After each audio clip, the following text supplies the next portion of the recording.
1167. Saya Aang Barsani dengan NIM 22311202. Saya atas nama Muhammad Jaki, NIM 22311124. Saya atas nama Nabila Zakia Zahra, NIM 22311168. Saya Eni Susandi dengan NIM 2231116.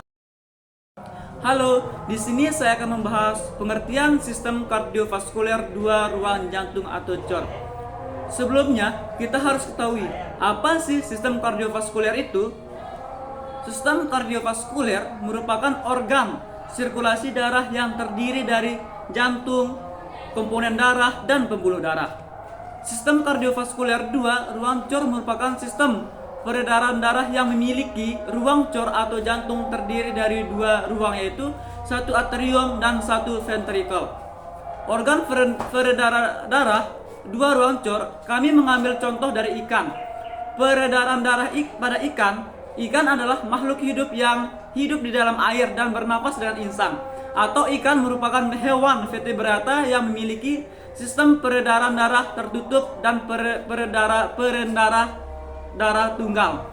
Pengertian sistem peredaran tunggal adalah aliran darah melalui jantung hanya satu kali dalam satu kali peredaran.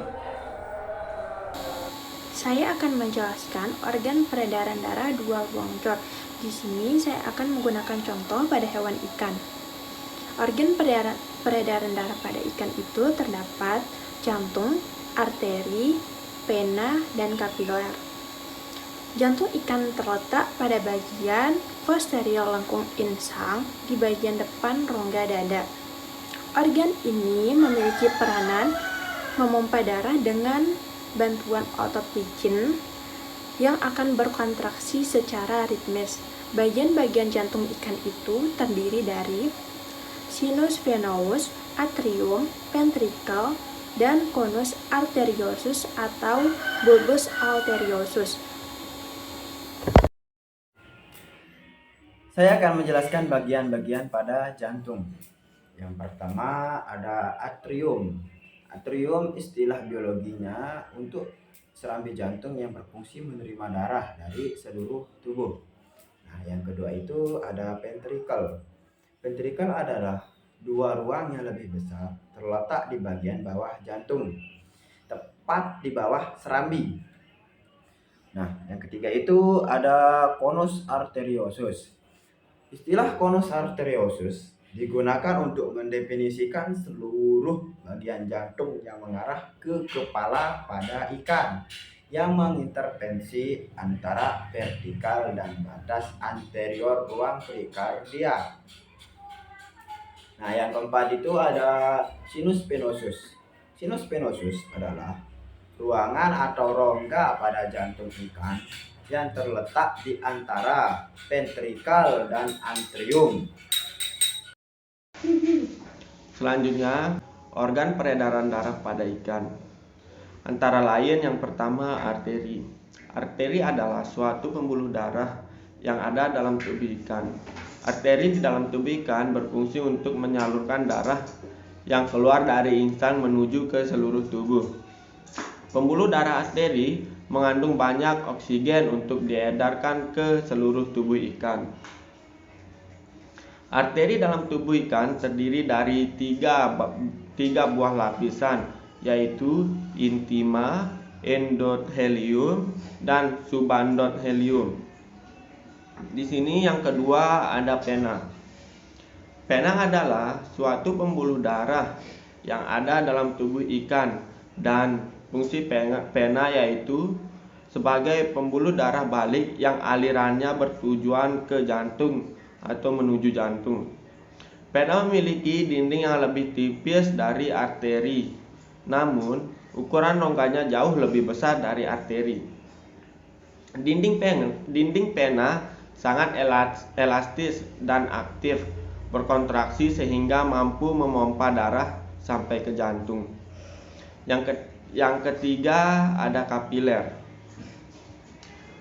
Kapiler adalah tempat percabangan seluruh darah dalam tubuh ikan yang berfungsi sebagai tempat pertukaran antara darah dengan jaringan atau sel. Kapiler yang terdapat dalam tubuh ikan ada 3 jenis, yaitu kapiler kontinu, kapiler borpari, dan kapiler diskontinu. Selanjutnya, saya akan menjelaskan mengenai mekanisme atau alur peredaran darah pada ikan. Sistem peredaran darah pada ikan bersifat tunggal, artinya hanya ada satu jalur sirkulasi peredaran darah pada ikan. Aliran darah dimulai dari jantung, kemudian darah menuju insang dan akan terjadi proses pertukaran gas. Selanjutnya, darah akan dialirkan oleh aorta bagian dorsal dan kemudian akan dialirkan oleh pembuluh kapiler menuju organ-organ tubuh. Darah dari seluruh tubuh yang banyak mengandung karbon dioksida akan dialirkan menuju ke sinus venosus. Selanjutnya akan masuk ke bagian atrium. Sinus venosus merupakan rongga atau ruangan pada jantung ikan yang terletak di antara atrium dan ventrikel. Pada saat jantung mengalami relaksasi, darah akan mengalir melalui klep dan masuk ke dalam ventrikel. Dari ventrikel, darah akan dialirkan menuju cornus arteriosus, selanjutnya menuju aorta ventralis, dan dilanjutkan ke insang. Di organ insang, organ akan menjadi cabang-cabang kapiler atau pembuluh darah kapiler. Kapiler-kapiler insang tersebut akan melepaskan gas karbon dioksida dan mengambil oksigen dari air. Di kapiler-kapiler insang tersebut, darah akan mengalir ke aorta dorsalis yang bercabang-cabang. Dari cabang-cabang aorta dorsalis ini, darah akan disebarkan ke kapiler-kapiler di seluruh bagian tubuh ikan yang banyak mengandung oksigen dan zat makanan ke sel-sel tubuh. Setelah itu, darah juga mengambil oksigen yang kemudian dibawa kembali ke jantung melalui vena cava dan sinus venosus. Jadi, dapat disimpulkan dari yang telah kami jelaskan tadi, dapat dirangkum bahwa sistem sirkulasi peredaran darah dua ruang jantung merupakan sistem peredaran darah yang memiliki dua ruang yang terdiri dari satu atrium dan satu ventrikel. Kemudian organ-organ peredaran darah pada sistem peredaran darah dua ruang jantung terdiri dari satu jantung, vena, arteri, dan juga kapiler. Kemudian bagian-bagian yang ada pada jantung terdiri dari 4 ruang. Yang pertama atrium, yang kedua ventrikel, yang ketiga sinus venosus, dan yang keempat conus arteriosus. Dan yang terakhir, sirkulasi darah itu dimulai dari darah seluruh tubuh yang banyak mengandung gas karbon dioksida yang akan dialirkan menuju sinus venosus, lalu ke atrium, selanjutnya menuju ke ventrikel, dan akan dialirkan menuju conus arteriosus dan masuk ke insang.